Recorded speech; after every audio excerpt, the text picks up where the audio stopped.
पिछले कुछ दिनों से अगर आप ध्यान से देखो तो एक पैटर्न साफ दिखता है कि मोदी सरकार डिजिटल कंटेंट को लगातार इंडिया में बैन कर रही है। क्या अच्छी बात बोलना, सच्ची बात बोलना, देश हित में बोलना, मुद्दों पे बात करना, लोगों की बात करना, समाज की बात करना, क्या ये गुनाह है? ऐसा नहीं है कि ऐसे सिर्फ एक दो केसेस हुए, बल्कि ये सैकड़ों क्रिएटर्स के साथ हो रहा है। और सबसे बड़ी बात यह है कि ज्यादातर वही लोग टारगेट हो रहे हैं जो बीजेपी सरकार से सहमत नहीं है या उसे क्रिटिसाइज करते हैं।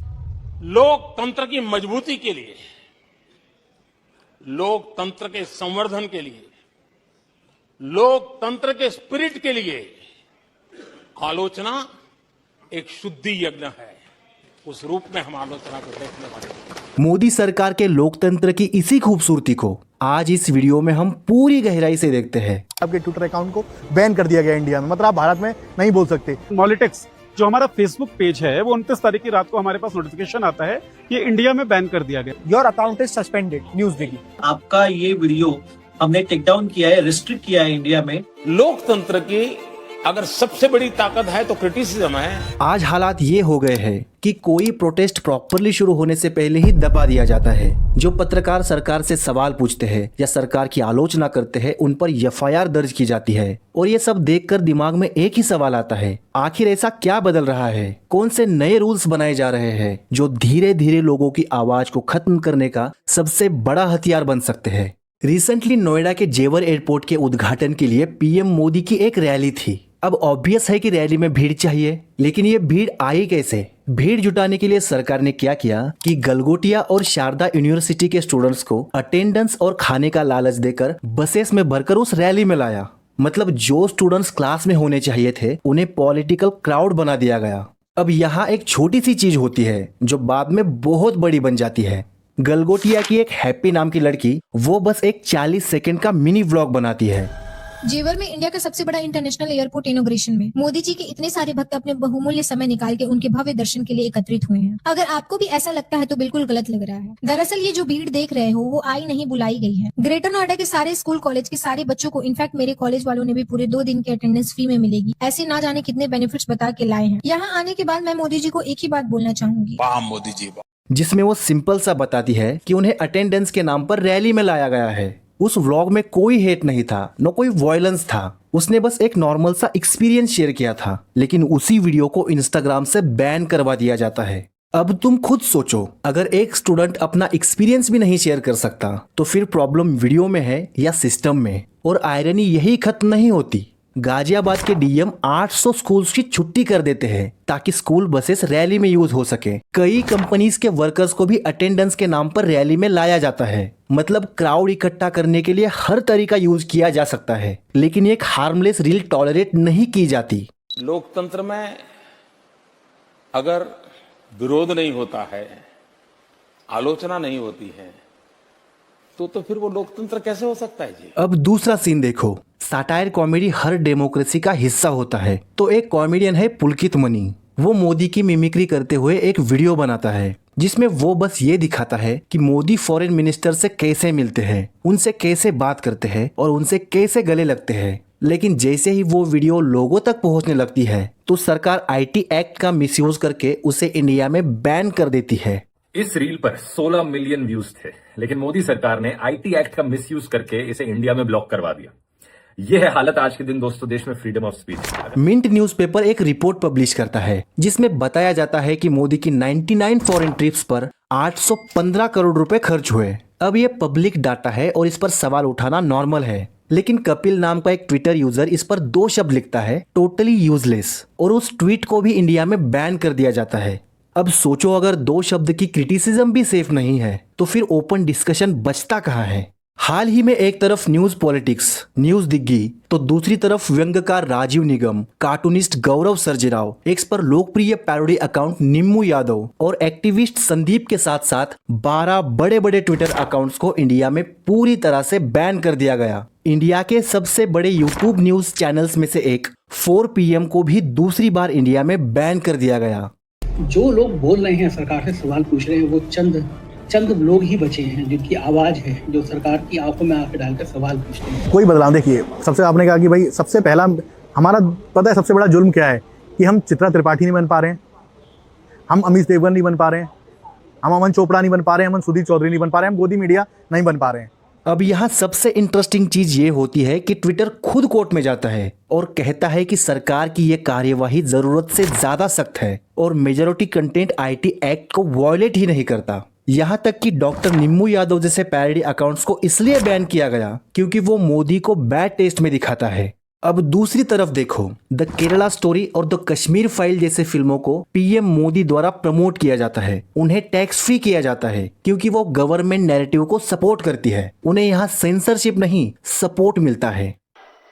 आतंकी साजिश पर बनी फिल्म केरला स्टोरी, ये केरला स्टोरी की इन दिनों काफी चर्चा है। अब मोदी सरकार में कार्टून्स भी सेफ नहीं रहे। दरअसल द वायर में मोदी सरकार को क्रिटिसाइज करने वाला 52 सेकंड का एक एनिमेटेड कार्टून वीडियो पोस्ट किया गया था। कोई मुझको न काटे न हो मुझे दौड़ा, ये कह के मैं संसद से दौड़ा दौड़ा दौड़ा दौड़ा दौड़ा, तुम उठा के दौड़ा।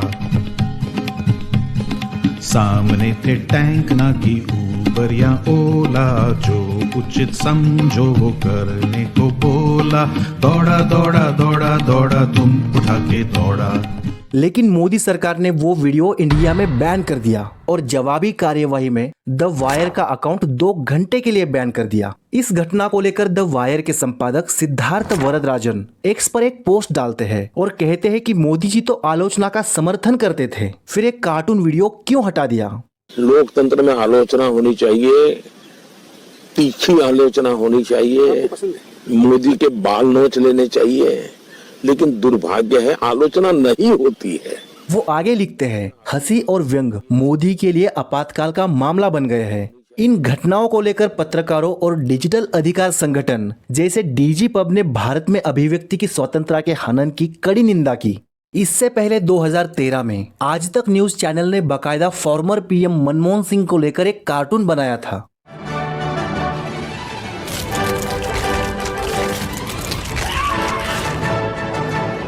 जिसमें दिखाया गया था कि मनमोहन सिंह रुपए की गिरती हुई कीमत को संभालने में असमर्थ है और आज भी वो वीडियो आज तक के यूट्यूब चैनल पर अवेलेबल है। लेकिन आज देश में हालात ये बन गए हैं कि मेन स्ट्रीम मीडिया सरकार की चरण वंदना कर रहा है और आलोचना करने वालों के सोशल मीडिया अकाउंट्स बैन किए जा रहे हैं।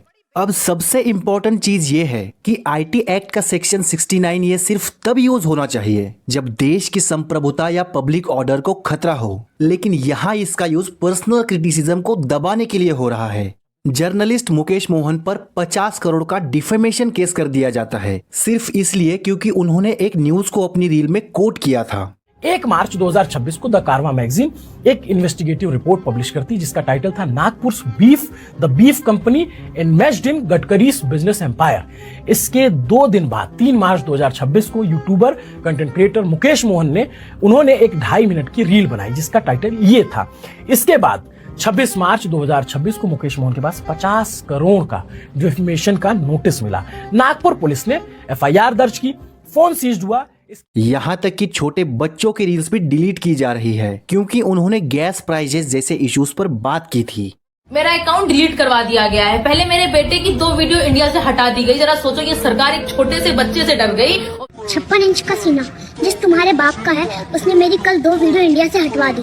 तुम्हारा मतलब साफ है, जो सरकार को करना चाहिए वो हो नहीं रहा, लेकिन कंट्रोल लगातार बढ़ रहा है। ट्विटर खुद गवर्नमेंट के खिलाफ कोर्ट में केस करता है कि रूल्स फॉलो नहीं हो रहे और लगातार कंटेंट ब्लॉक करने के ऑर्डर्स आ रहे हैं। आरटीआई के अनुसार 2021 में हर दिन 237 यूआरएल्स ब्लॉक किए गए और ये सिर्फ शुरुआत थी। 2026 में ये नंबर और भी ज्यादा बढ़ चुके होंगे। आज डिजिटल सेंसरशिप धीरे धीरे नॉर्मल बनती जा रही है और सबसे खतरनाक बात यह है कि इसमें ट्रांसपेरेंसी नहीं है। सरकार ये तक नहीं बताती कि कौन सा कंटेंट किस लॉ के तहत हटाया गया है। जनवरी 28, 2026 को मुझे मेटा की तरफ से इंस्टाग्राम पे एक नोटिस आया। उसमें ये लिखा हुआ था कि आपका ये वीडियो हमने टेक डाउन किया है, रिस्ट्रिक्ट किया है इंडिया में, और 1 घंटे के बाद मेरा पूरा अकाउंट ही उन्होंने रेस्ट्रिक्ट कर दिया और मुझे ना कुछ नोटिफिकेशन मिला, ना मतलब कोई मेल या मतलब लीगली कुछ भी प्रोसेस नहीं हुआ और ये अकाउंट इस तरह से उन्होंने मेरा रेस्ट्रिक्ट कर दिया। मुझे पहले बताया भी नहीं गया कि हम इस तरह से एक्शन ले सकते हैं।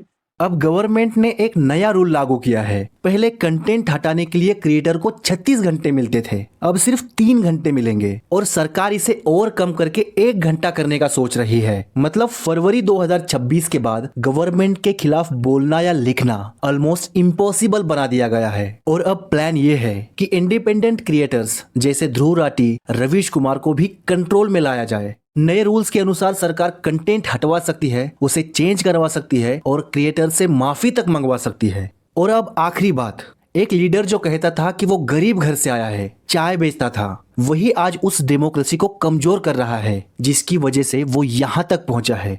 आज हालात ये है कि सरकार के खिलाफ बोलना रिस्की लगने लगा है और सच ये है कि सरकार के सपोर्टर्स भी जानते हैं कि वो खुद भी ओपनली कुछ नहीं बोल सकते। तो आखिर में सिंपल सा एक सवाल, अगर ऐसी खामोशी ही सही है तो फिर आजादी का मतलब क्या रह जाता है?